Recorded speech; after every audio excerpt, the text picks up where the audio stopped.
The boy who thought he was gold. By the time people started calling Celeste Monroe successful, they had already forgotten the version of her that smelled like fryer grease, cheap detergent, and busted dreams. They forgot she used to live in a one-bedroom apartment with a crooked kitchen drawer, a heater that clicked like it was about to die every winter, and a childhood sweetheart who kissed her like he meant it right up until the exact moment he decided he could do better. But people always forget the woman before the glow. Up they act like money dropped from the sky and landed politely in her lap like a well-behaved cat. Nah. Celeste earned every inch of it with tired feet, dead-eyed rage, and the kind of patience that only shows up when a person has already been humiliated enough times to stop being surprised by the next insult. She grew up in a dead-end little town where everybody knew everybody's business, and half the women at the grocery store looked at you like they were already disappointed in you. Her mama worked nights as a nursing assistant. Her daddy left so early in her life he might as well have been a weather event, a rumor with legs, a man-shaped absence. So Celeste learned young that nobody was coming to save her. Not the school counselor with her sad little clip on pearls, not the pastor who preached about blessings from a stage with a leaking roof, not the boy she grew up loving, the one who told her he'd marry her someday while they sat on the hood of his beat-up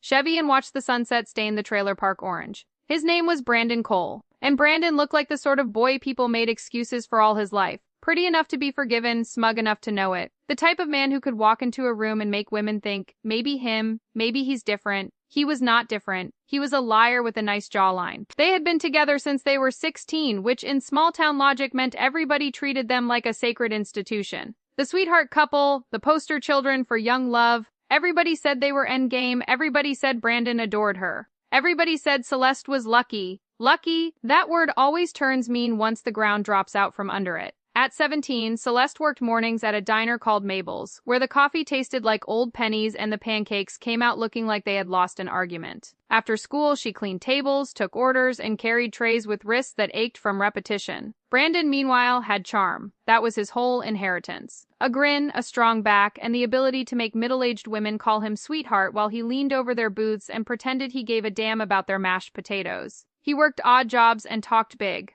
Always talked big, big plans, big future, big promises. We're getting out of here, he used to say, pulling her into the bed of his truck while the stars hovered over them like spilled salt. You and me, I'm gonna build something. You won't have to bust your ass forever. Celeste used to believe him with the kind of devotion that makes fools out of good girls. She was the kind of girl who remembered birthday cake flavors, who saved newspaper clippings, who folded love letters back into the exact shape they came in because she thought care itself was a form of prayer. So when Brandon said he loved her, she believed him. When he said forever, she believed that too. Then, of course, life did what life does best.